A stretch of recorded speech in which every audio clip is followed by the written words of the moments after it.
Sud Radio, midi 13h, Alexis Poulain, sans réserve. Et bonjour à toutes, bonjour à tous. Vous êtes sur Sud Radio, on est ensemble jusqu'à 13h. Le standard 0826 300 300, c'est Poulain sans réserve, c'est le vendredi. Aujourd'hui, nous allons parler d'Anticor qui n'a pas eu le renouvellement de son agrément avec maître Vincent Bringard qui est notre invité. On parlera bien sûr du remaniement avec Arnaud Benedetti, professeur à la Sorbonne, qui nous expliquera ce qu'il pense de ce remaniement. Et puis de l'incroyable Gabriel Attal. Vous pouvez nous joindre au standard 0826 300 300, Sud Radio. On est ensemble jusqu'à 13h. Restez avec nous, on se retrouve tout de suite. Sud Radio, midi 13h, Alexis Poulain, sans réserve. Alexis Poulain, sans réserve, l'invité. Et notre invité aujourd'hui est maître Vincent Bringard. Merci d'être avec nous. Vous êtes avocat de l'association Anticor, qui est une association qui peut se porter partie civile, qui lutte contre la corruption et qui a été à l'origine d'ailleurs de Éric Dupond-Moretti devant la Cour de justice de la République, entre autres. Et elle avait un agrément qui lui permettait de se constituer partie civile, agrément qui n'a pas été renouvelé. Catherine Colonna devait le renouveler, ne l'a pas fait. Elisabeth Borne vient de quitter le gouvernement, elle ne l'a pas fait. Qu'est-ce qui s'est passé ? Cet agrément aurait dû être renouvelé l'an dernier, tout était en place. Pourquoi ça n'a pas eu lieu ? Cet agrément aurait dû être renouvelé parce que Anticor remplit la totalité des conditions qui sont posées par la loi. Elle avait déposé son dossier, elle a répondu à l'ensemble des questions qui lui ont été posées par le gouvernement et on a attendu finalement les derniers jours pour pouvoir encore dans un silence le plus absolu. Oui, jusqu'à minuit, il y avait jusqu'à minuit. Ce qui est complètement spectaculaire, c'est que non seulement vous avez une association qui remplissait la totalité des conditions posées par la loi, et qu'en plus ça a été des déports successifs. Parce qu'au départ, finalement, le Premier ministre ne peut pas se prononcer, puis on confie à quelqu'un d'autre le soin de le faire, parce que de fait, le garde des Sceaux ne pouvait pas non plus se prononcer parce que il était mis en cause d'un point de vue judiciaire. Et il faut attendre le 23 décembre pour qu'il y ait un nouveau décret de déport qui soit pris et qui confie cette charge au ministre des Affaires étrangères. C'est-à-dire qu'on imagine que 3 jours avant l'expiration du délai, vous avez un ministre qui va se saisir d'un dossier hautement brûlant et qui va rendre autre chose qu'un refus. Je crois véritablement qu'on est face à une décision qui est totalement politique. L'association Anticor est une association qui embarrasse au plus haut sommet de l'État et on a tenté de se débarrasser d'un acteur majeur de la lutte contre la corruption. Mais c'est incroyable que ça puisse se passer de cette façon-là. Quels sont les recours aujourd'hui de l'association ? Alors les recours aujourd'hui de l'association sont de plusieurs sortes. Déjà, nous avons contesté cette décision implicite de rejet qui a été donc rendue par le ministère des Affaires étrangères. Donc nous allons attendre que les juridictions administratives puissent se prononcer. Et parallèlement, dès lundi, l'association va déposer une nouvelle demande d'agrément. Et cette nouvelle demande, elle a des chances d'aboutir ou pas du tout ? Comment ça va se passer ? Elle a des chances d'aboutir si il y a un examen attentif et surtout impartial qui est fait sur les conditions qui sont posées par la loi. Parce que il faut ici rappeler que l'agrément qui avait été délivré en 2021 pour Anticor avait fait l'objet d'une annulation pour des motifs techniques par les juridictions administratives, mais que dans le cadre de ce recours et dans le cadre de ce contentieux, par un mémoire écrit, les services de la Première ministre avaient clairement indiqué que l'association remplissait la totalité des conditions qui étaient posées par la loi. Et vous voyez, c'est ubuesque en réalité. C'est ubuesque lorsque vous avez...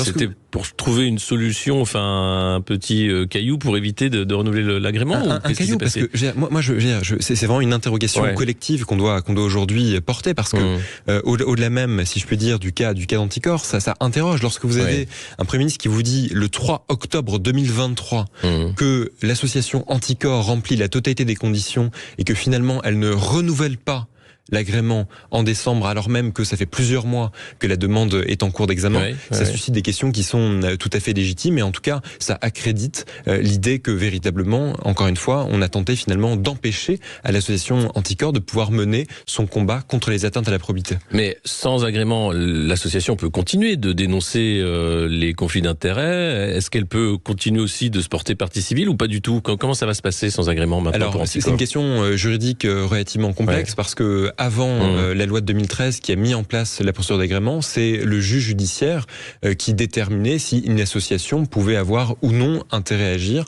en matière d'atteinte à la probité.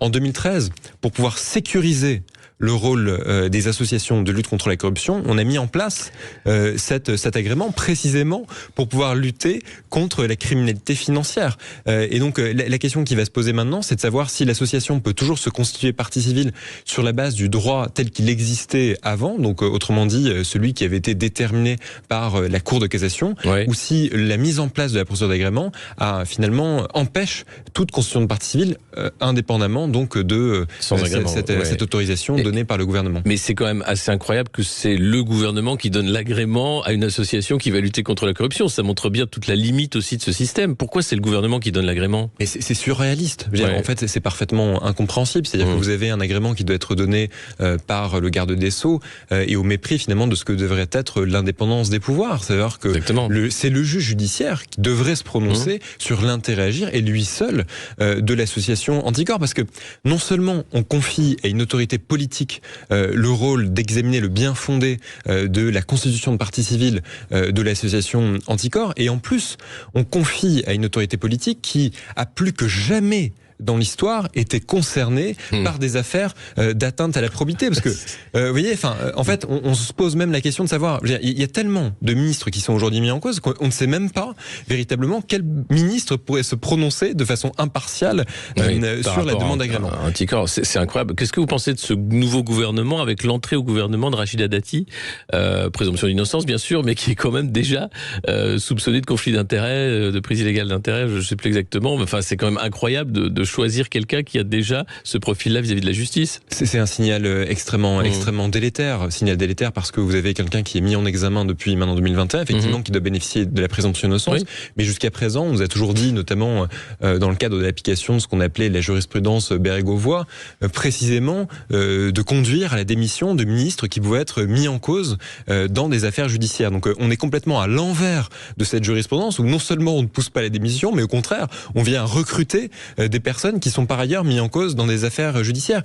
Et en plus, honnêtement, il y a probablement beaucoup d'autres personnalités qui seraient tout aussi compétentes, si ce n'est plus, à pouvoir trancher des questions de la culture. Donc pourquoi est-ce qu'on vient chercher une personnalité dont on sait qu'elle est mise en cause dans une affaire d'atteinte à la probité?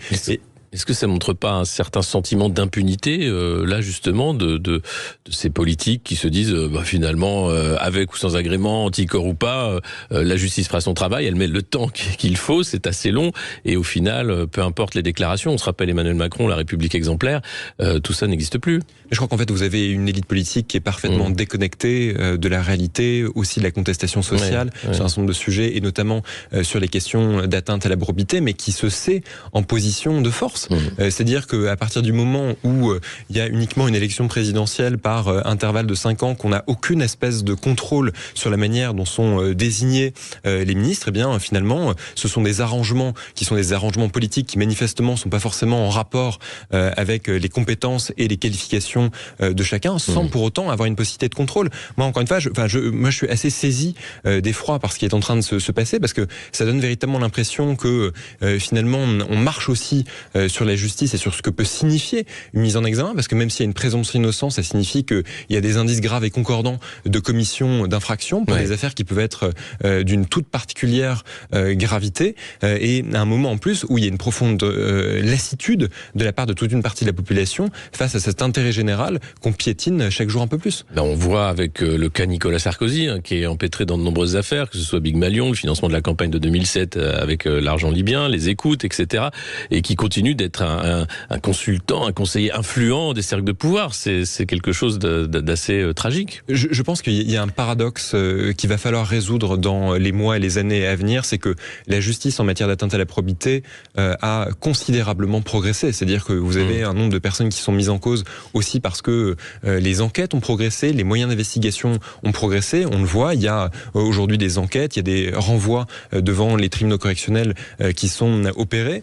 Mais en fait, là où ça aurait dû conduire à une prise de conscience collective de la réalité de ces comportements, on voit qu'en fait, il y a parfois une forme d'indifférence aussi d'une partie de la population face aux atteintes à la probité. Et finalement, vous avez un gouvernement qui se nourrit de cette indifférence pour faire en sorte non seulement de maintenir ces ministres en exercice et de ne pas respecter ce que devrait être le processus judiciaire. Et véritablement, ça interroge. C'est-à-dire que lorsque vous avez des personnes qui sont soupçonnées d'atteinte à la probité, ça donne l'impression l'impression, non seulement d'un sentiment d'impunité, ça donne presque l'impression que la mise en cause dans une affaire judiciaire pour des affaires d'atteinte à la probité devrait presque être un corollaire de l'exercice des fonctions publiques. Mais en fait, je veux dire, c'est pas ça la démocratie, et c'est pas ça l'exercice du pouvoir. Est-ce que vous pensez que en matière de corruption, les choses se sont améliorées, se sont empirées depuis l'élection d'Emmanuel Macron? Moi, je pense que d'un point de vue judiciaire, depuis l'élection d'Emmanuel Macron, mais il y avait déjà en fait un mouvement auquel il était parfaitement indifférent, mais notamment par la mise en place du parquet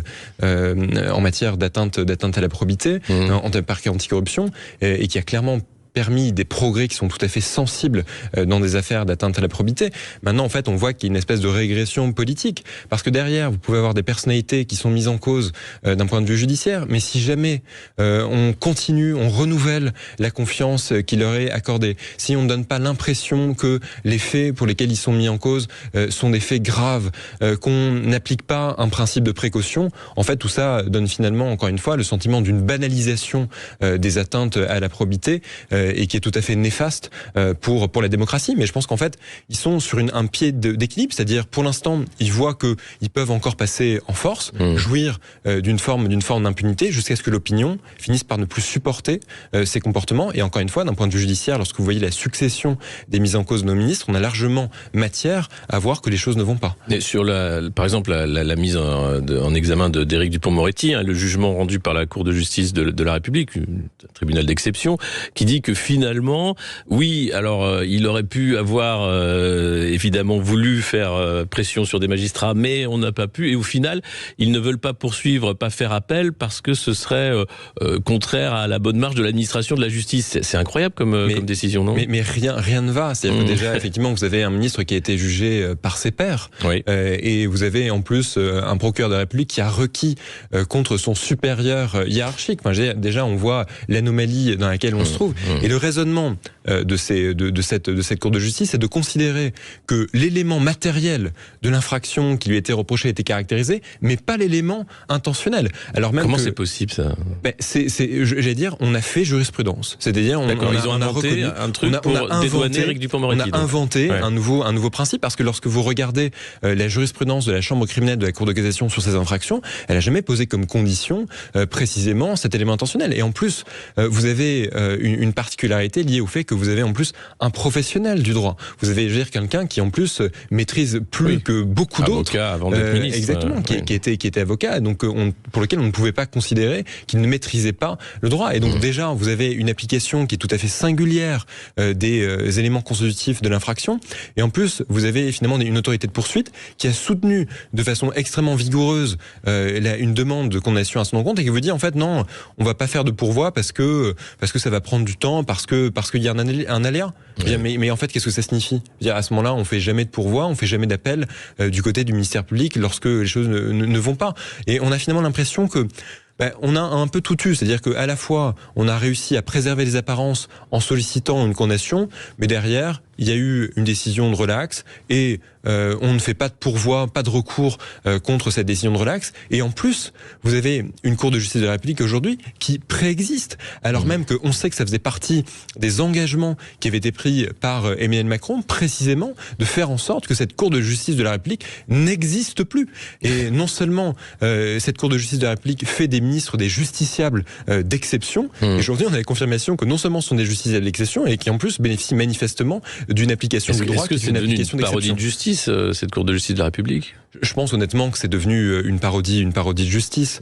Je crois que ça préserve les apparences qu'il y a véritablement un contrôle qui est exercé, mais aujourd'hui, d'un point de vue judiciaire, d'un point de vue démocratique, il n'y a aucune espèce de raison que les ministres puissent échapper à des juridictions de droit commun, parce que la Cour de justice de la République, par le biais des décisions de relax, par le biais de quelques décisions de condamnation qui ont été rendues, où soit il y avait des dispenses de peine, soit il y avait des condamnations qui étaient tout à fait clémentes, a montré clairement qu'elle n'était pas à la hauteur des enjeux. Et encore une fois, je pense il faut garder à l'esprit que ces enjeux sont plus que jamais renforcés, parce qu'il y a une multiplication des atteintes à la probité. On est aussi face à des gestions de crises qui sont des crises sans précédent. Je pense évidemment à la crise sanitaire, à la manière dont elle a pu être gérée. Je pense demain... Avec le secret défense, qui fait qu'on n'a pas accès aux prises de décision. Exactement, avec le secret défense et toute l'opacité qui a pu être entretenue. Et demain, aussi, la responsabilité de nos gouvernants face notamment aux défis qui sont des défis climatiques pour lesquels on viendra probablement rechercher leur responsabilité pour des faits d'inaction. Donc on voit en fait que c'est un système qui entretient une irresponsabilité, c'est un système qui entretient une impunité, et vraiment moi je pense que non seulement les professionnels du droit dont je fais partie doivent s'en saisir, mais il faut aussi que le grand public comprenne les enjeux qu'il peut y avoir autour de cela, parce que sinon ça donne l'impression, et pour revenir à cette question de la désignation de nos gouvernants, que en fait finalement on n'exerce aucun espèce de contrôle ni démocratique ni judiciaire, et que on se met à commenter des remaniements mais sur lesquels finalement on n'a aucune espèce d'influence, et c'est ça qui ne va pas. Qu'est-ce que vous en pensez, vous, personnellement, de la reconduction d'Éric Dupond-Moretti à son poste ? Moi, je pense qu'elle n'est pas surprenante à partir du moment où on avait fait le choix de le maintenir alors même qu'il était mis en cause et renvoyé devant la Cour de justice de la République. Donc à partir du moment où il y avait déjà eu ce passage en force, j'imaginais pas qu'il ne puisse pas être reconduit. Maintenant, à voir quelle sera son action. C'est vrai que d'un point de vue judiciaire, il y a eu des progrès, notamment en termes de budget alloué à la justice. Maintenant, est-ce qu'elles sont la conséquence de son action, ou est-ce qu'elles étaient la conséquence de décisions qui avaient été prises avant, probablement le cas, mais c'est sûr que lorsque vous avez un ministre qui a échappé de si près à une condamnation judiciaire, d'un point de vue personnel, évidemment que ça interroge. Merci beaucoup, maître Vincent Bringard, d'avoir été notre invité pour parler de l'association Anticorps. On va suivre, bien sûr, cette demande d'agrément, voir où ça va. On se retrouve dans un instant pour la suite de Poulain sans réserve pour parler, bien sûr, du remaniement et de Gabriel Attal. À tout de suite. 2023 c'était bien, mais alors 2024, ça va être quelque chose. Je nous souhaite une sublime année avec Sud Radio. C'est André Berkoff. Bonne année avec Sud Radio. Sud Radio. Parlons vrai. Alexis Poulain, sans réserve, l'édito. Oui, France Gall, elle ne dort pas, mais il n'y a pas que France Gall qui ne dort pas. Figurez-vous qu'il y a cette légende des dirigeants qui ne dorment jamais. Et là, on fait vraiment dans le sublime. C'est le Figaro Magazine qui nous apprend que Gabriel Attal peut enchaîner plusieurs nuits sans sommeil, quitte à dormir plusieurs heures d'affilée le week-end. Ses cernes sous les yeux trahissent la fatigue et l'anxiété de celui qui vapote et se ronge les ongles pour tenter de se calmer. Alors, c'est toujours l'idée de dire que parce qu'ils ne dorment pas, ils sont super efficaces. Attention, parce que Pierre Palmade aussi ne dormait pas lors de ses soirées de chemsex, et ça finit mal. Et généralement, quand on dort peu, ça peut finir aussi avec de la dépression, du diabète, des maladies coronariennes. Bref, c'est très compliqué. Emmanuel Macron, lui aussi, avait cette légende de l'homme qui ne dort quasiment pas pendant la crise du Covid. Il ne dormait que 3 heures par nuit et passait le reste de la nuit à lire The Lancet et des revues scientifiques pour tout comprendre du virus tueur. Incroyable. Napoléon, Victor Hugo et tous les autres, Barack Obama, les grands patrons d'entreprises, de la tech, des GAFAM, qui eux ont la Miracle Morning. Vous savez, cette routine du matin où on se lève très tôt pour faire du yoga et puis regarder les cours en bourse de l'action de sa boîte. Voilà. Alors, pourquoi faire croire que parce qu'on ne dort pas, on serait plus efficace? Désolé, moi je fais pas confiance à un chirurgien qui a pas dormi 3 nuits d'affilée pour m'opérer. Pourquoi on ferait confiance à un Premier ministre qui ne dort pas plusieurs nuits d'affilée pour ensuite rattraper le week-end? Et puis, Gabriel Attal, rappelez-vous, il devait aller dormir dans un collège lorsqu'il était ministre de l'Éducation nationale. Ça avait été annulé. Mais dormir, c'est bien. Dormir, c'est bon pour la santé. Puis ça fait rêver aussi. Alors, je voudrais donner un petit conseil à tous ces grands leaders qui passent leur temps à rester éveillés. Éteignez, débranchez, ne faites pas comme les machines, vous n'êtes pas des intelligences artificielles, vous avez besoin de sommeil, vous avez besoin de rêve, et puis lâchez-nous la grappe, même la nuit. Voilà. Alexis Poulain, sans réserve, l'invité. Bonjour, alors vous êtes professeur à la Sorbonne, rédacteur en chef de la revue Politique et Parlementaire, vous avez coécrit avec Stéphane Rosès le Chaos essai sur les imaginaires des peuples. Qu'est-ce que vous pensez de ce nouveau gouvernement de Gabriel Attal, en quelques mots? Alors en quelques mots, si vous voulez, c'est un gouvernement dont l'objectif est de préparer les élections européennes. Je crois clairement, il s'agit de jouer la carte de jeune Premier ministre pour l'opposer à un autre jeune candidat qui est Jordan Bardella, afin finalement de limiter la casse au mois de juin. Ça, c'est, je crois, l'objectif qui n'est pas certes explicitement désigné comme tel, mais qui me semble l'objectif à court terme de ce gouvernement et de ce Premier ministre. Ensuite, on a clairement un gouvernement qui se caractérise, j'allais dire, par trois propriétés. Première propriété, gouvernement en apparence resserré, mais c'est un effet d'affichage parce que dans quelques jours, nous allons avoir une liste de secrétaires d'État qui va venir compléter ce gouvernement. D'ailleurs, on note qu'un certain nombre de sujets qui sont considérés comme des priorités, l'éducation ou la santé, sont noyés ou dilués dans un certain nombre de grands ministères, ce qui, à mon sens, en termes d'affichage, n'est pas la chose la plus, j'allais dire, avisée ou la plus opportune. Ensuite, on note aussi que vous avez un certain nombre de domaines qui n'apparaissent pas. Le logement, et Dieu sait si on sait que la crise du logement est un vrai sujet de préoccupation aujourd'hui pour nombre de nos compatriotes, mais également les transports. Donc, il va falloir compléter, manifestement. Ça, c'est un premier point. Deuxième point, c'est clairement un gouvernement qui s'affiche à droite, une droite sarkozyste, une droite qui, quand même, est considérée d'ailleurs par une partie de l'électorat de droite comme une droite qui a échoué. Aussi, je crois qu'il faut le dire, et on peut s'étonner que le président de la République aille chercher des figures, enfin on ne s'en étonne pas, mais il va chercher des figures politiques qui sont des figures politiques d'un ancien monde pour essayer de trianguler toujours plus à droite, parce qu'en effet, il a lu comme tout le monde les études d'opinion, et les études d'opinion semblent montrer aujourd'hui une droitisation de la société française. Donc finalement, le macronisme qui s'est construit comme un mouvement qui entendait dépasser des clivages droite-gauche, le fameux « en même temps », vous savez, cette formule un peu de marketing, est aujourd'hui hacké d'une certaine manière par la droitisation, et donc il va chercher quelques emblèmes. Est-ce que ça, c'est le deuxième point. Au-delà le troisième point, le troisième point qui me paraît quand même important et qui traduit quand même les contradictions, j'allais dire, internes du macronisme, c'est que bon, on insiste beaucoup sur la nomination de Madame Dati ou dans une moindre mesure sur l'arrivée de Madame Vautrin. Mais ce qui est quand même aussi important, c'est que ce que l'on appelle l'aile gauche de la Macronie est la grande perdante de ce remaniement, puisque vous avez Monsieur Beaune qui disparaît, la ministre de la Culture qui disparaît, Monsieur Dussopt qui disparaît. Donc, ça va quand même poser un problème. Et je pense que ce remaniement, au-delà de l'effet de communication qu'il suscite et qu'il provoque, sur le fond, dissimule les divisions internes qui ne vont cesser de s'accroître au sein de la majorité. Oui, une majorité qui était divisée suite à la loi immigration. On a vu la démission du ministre de la Santé, Aurélien Rousseau, les ministres qui voulaient démissionner, qui ont été remerciés pour certains. La question qui se pose avec l'arrivée de ces profils comme Rachida Dati, mais aussi du côté des technos, chef de cabinet issu du sarkozysme, est-ce que le macronisme n'est pas finalement un nouveau sarkozysme ?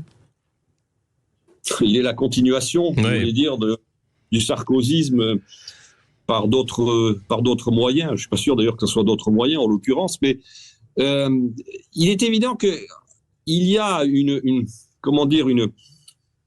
sorte de parenté entre le sarkozysme et le macronisme, déjà dans cette communication sursaturante qui était celle de Nicolas Sarkozy et qui est aussi celle d'Emmanuel Macron. Ensuite, il y a une parenté, je pense, qui est sur le fond une parenté idéologique. C'est que tant le sarkozysme que le macronisme, même si le sarkozysme s'en défendait, était un mouvement, une tendance, une sensibilité politique qui souhaitait l'adaptation de la France aux prérequis de la globalisation. Il le souhaitait tellement qu'il a finalement invalidé le référendum de 2005 où les Français disaient non au projet de traité constitutionnel. Et il en va de même pour Emmanuel Macron, sauf qu'Emmanuel Macron le fait de manière moins hypocrite et le fait de manière un peu plus franche, en l'occurrence. Donc ça, là-dessus, on peut lui porter, disons, cette franchise à son crédit. Donc, en effet, il y a des points communs entre le sarkozysme et le macronisme, mais c'est étonnant que finalement, aujourd'hui, le macronisme s'affiche autant sarkozyste, alors que finalement, le sarkozysme a constitué un échec en tout cas pour une grande partie de son électorat. D'abord, Nicolas Sarkozy a été battu en 2012. Il a été battu ensuite dans la primaire interne, il faut s'en souvenir, de LR, et que le sarkozysme, si vous voulez, c'est un peu le symbole pour une partie de l'électorat de droite, de cette droite qui s'est reniée quand elle exerçait le pouvoir. Donc, je suis pas sûr que ce soit la meilleure référence pour relancer son quinquennat. Mais est-ce que, en revanche, alors si c'est pas forcément très bon pour Emmanuel Macron et son mouvement, est-ce que c'est pas une aubaine pour les Républicains, une clarification? On a vu Éric Ciotti immédiatement bannir Rachida Dati dès qu'elle a été nommée au gouvernement, qui va permettre aux Républicains de se repositionner encore plus à droite dans une opposition plus dure, là où on les avait vus un peu chercher leur gamme lors du début du second quinquennat. Oui, alors les Républicains ont plutôt obtenu un succès tactique à l'Assemblée nationale lors de la discussion de la loi sur l'immigration, puisque, in fine, c'est eux qui ont imposé leur vue à l'exécutif, puisque 80% finalement des dispositions de la loi immigration sont des dispositions qui ont été, pour le coup, proposées par les Républicains. Moi, si vous voulez, je suis un peu en nuance par rapport à un certain nombre d'analyses que j'entends depuis hier soir, lorsqu'on nous dit que Emmanuel Macron a poursuivi son œuvre de fracturation des Républicains. Non, c'est faux. Oui, il a réussi en effet à avoir une prise de guerre, c'est-à-dire Madame Dati, mais Madame Dati, certes, elle est républicaine, elle l'est plus d'ailleurs depuis hier soir, elle est membre des LR, elle présidait le fameux comité stratégique, elle est présidente du groupe d'opposition de droite au Conseil de Paris. Mais finalement, le groupe LR parlementaire, parce que la vraie question, ce sont les parlementaires.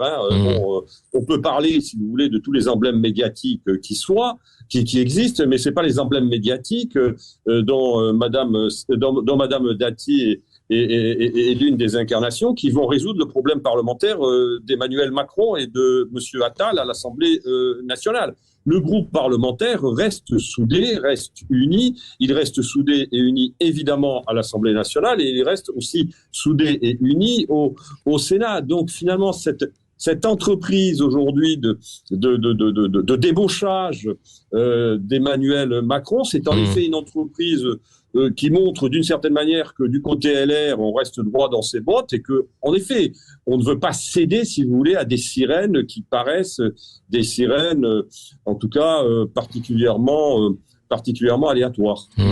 Et pour Édouard Philippe et son parti Horizon, là, par contre, c'est vraiment une mise sur le banc de touche. Oui, alors ce qui est très intéressant, à mon avis, et c'est l'autre enseignement peut-être que l'on peut retirer de cette séquence que l'on est en train de vivre. D'ailleurs, on verra ce que donneront le choix des secrétaires d'État dans quelques heures ou dans quelques jours. Mais enfin bon, c'est presque annexe, j'allais dire. Mais en effet, ce qu'a montré cet épisode, c'est finalement que la guerre de succession avait déjà commencé. Oui.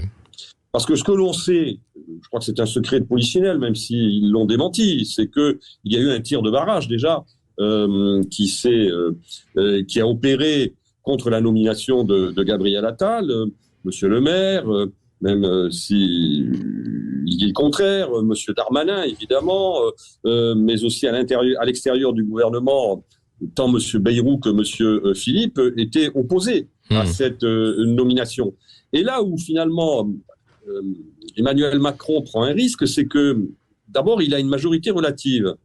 Mais si en plus, il prend le risque de diviser et de fracturer cette majorité relative, on est quand même encore en début de quinquennat, 19 mois que Emmanuel Macron a été élu, ça va être très compliqué de tenir, si vous voulez, des équilibres qui me paraissent extrêmement fragiles. En plus, depuis maintenant quelques heures, la rumeur enfle, circule qu'il y aurait peut-être un groupe parlementaire de macronistes de gauche qui se créerait à l'Assemblée nationale.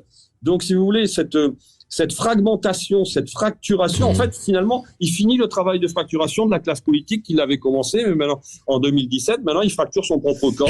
Mais il fracture son propre camp comme s'il était, si vous voulez... Moi, il y a quelque chose qui me frappe. C'est qu'en fait, ce remaniement est très précipité.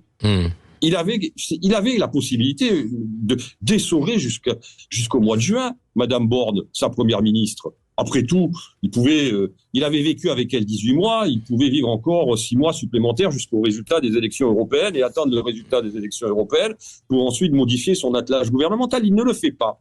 il ne les fait pas comme s'il était pris par une forme de panique liée à la progression vraisemblablement du Rassemblement national dans les sondages, et qu'il fallait mettre un coup d'arrêt à cette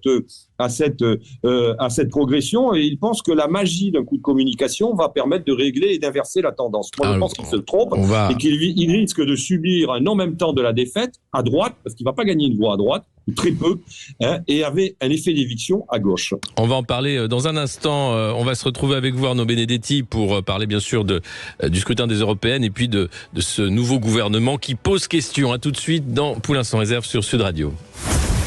Sud Radio, midi 13h, Alexis Poulain, sans réserve. Sud Radio, midi 13h, Alexis Poulain, sans réserve. Et on se retrouve avec Arnaud Benedetti, professeur à la Sorbonne, rédacteur en chef de la revue Politique et Parlementaire, auteur aussi de Chaos Essai sur les imaginaires des peuples avec Stéphane Rosès aux éditions du Cerf, pour parler de ce remaniement, enfin de ce nouveau gouvernement de Gabriel Attal. Est-ce que, on parlait avant la pause des européennes, l'exfiltration d'Olivier Véran, du porte-parole vers la tête de liste du parti d'Emmanuel Macron, qu'est-ce que ça veut dire de l'intérêt, de l'importance de ces élections pour la suite du quinquennat? D'ici 2027, puisque vous avez les élections européennes, enfin si on suit évidemment le calendrier, de manière nominale, sauf dissolution, mais ça c'est une autre hypothèse. Mais la réalité, c'est que vous avez peu d'élections intermédiaires. Vous avez des élections européennes et puis vous avez en principe en 2026 les élections municipales. Pour Emmanuel Macron, il y a deux enjeux. Il y a évidemment un enjeu national, c'est encore une fois d'éviter d'être par trop distancé par le Rassemblement national en milieu de mandat, en deuxième année même de son quinquennat, parce qu'il sait très bien qu'avec une majorité relative, une défaite cuisante aura des impacts sur la cohésion de cette majorité relative. Donc il s'agit pour lui en effet de mobiliser et de faire en sorte de limiter la casse pour aller très vite. Et au regard des sondages aujourd'hui, on peut considérer que c'est un objectif qui est difficile à atteindre, mais après on verra en fonction de la participation aussi et en fonction des rapports de force le jour J, le 9 juin. Ça c'est un premier point. Deuxième point, c'est qu'il est tout à fait conscient, puisque lui il a un agenda qui est quand même un agenda. Moi je pense que l'agenda, si vous voulez, de Macron, l'agenda national de Macron est une variable d'adaptation pour son agenda européen, fondamentalement. Et son agenda européen, c'est un agenda qui, sans le dire, est fédéraliste, très clairement. Et Emmanuel Macron a une colonne vertébrale quand même du point de vue européen. Je crois que on considère que le en même temps montre son incohérence politique sur un certain nombre de sujets, je le pense, mais pas sur la question européenne où de ce point de vue, il est assez clair et assez explicite. Alors il le fait mezzo voce, il le fait à sa façon, il le fait parfois en dissimulant un peu, mais la réalité, c'est l'objectif, c'est quand même d'aller vers plus d'intégration, voire plus de fédéralisme européen. Et d'ailleurs son groupe, le groupe Renew, au Parlement européen, vote la plupart des mesures qui sont d'orientation fédéraliste. Ils ont notamment voté tout récemment, je le rappelle, au mois de novembre, au Parlement européen, le fameux rapport sur l'avenir des institutions européennes qui a une inspiration clairement fédéraliste puisqu'il veut supprimer la règle de l'unanimité, ce qui quand même constitue dans le mécanisme institutionnel une révolution de fonctionnement des institutions. On n'en est que pour l'instant au stade du rapport. Mais enfin bon, il y a cette réalité-là.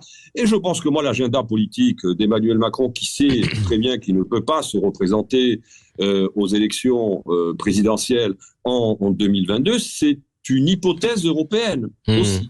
Donc il faut aussi, si vous voulez, parvenir sur le plan national en France à limiter ce qu'il a désigné comme son ennemi, qui est son adversaire aujourd'hui, qui est qui est la force la plus représentative de ce grand courant populiste européen que constitue entre autres le Rassemblement national en France. Donc C'est ça l'objectif, je pense, fondamental de Emmanuel Macron. Et après, bon, si vous voulez, de savoir si il va débaucher telle personnalité des LR ou pas, j'allais dire, c'est presque accessoire au regard de l'histoire. Oui, puisque lui se place sur ce plan européen, d'où d'ailleurs la nomination de Stéphane Séjourné aux Affaires étrangères, oui. Pour rajouter encore une couche.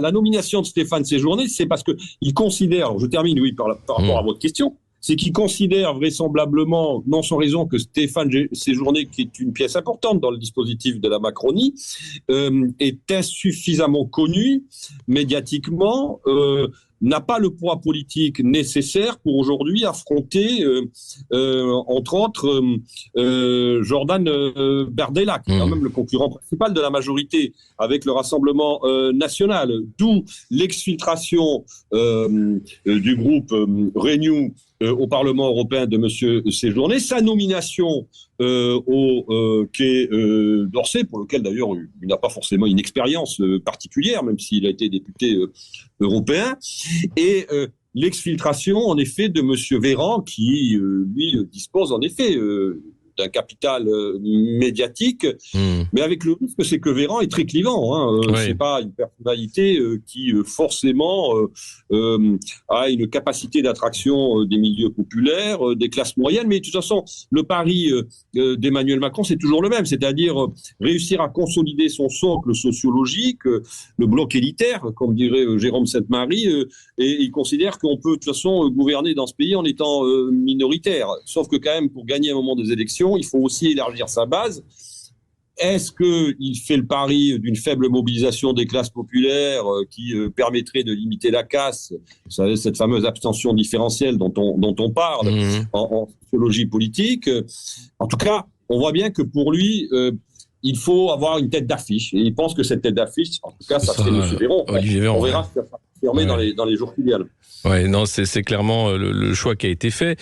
Au-delà de, on a vu les passations ce matin des uns des autres. Gabriel Attal hier a expliqué qu'il voulait que son gouvernement soit dans l'action et montre des résultats. Très vite, il va y avoir un rattrapage par le réel après passer la lune de miel médiatique. On va dire, c'est les problèmes d'inflation qui restent là, le chômage, l'insécurité, les nombreuses faillites d'entreprises. Tout ça, je vois pas en quoi ce nouveau gouvernement va changer la donne.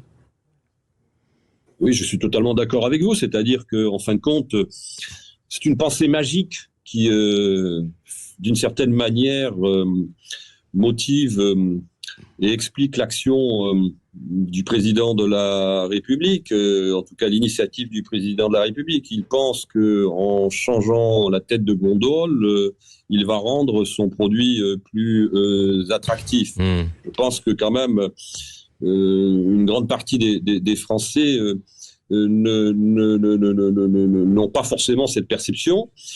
Et ensuite, en effet, vous avez raison, les tendances, les gros problèmes de la société française, que sont le pouvoir d'achat, que sont, entre autres, la question de l'insécurité, que sont la question de l'immigration, que sont la question de la fracture sociale ou de la fracture territoriale demeurent. Donc on ne va pas inverser des tendances lourdes par la nomination miracle d'un jeune Premier ministre.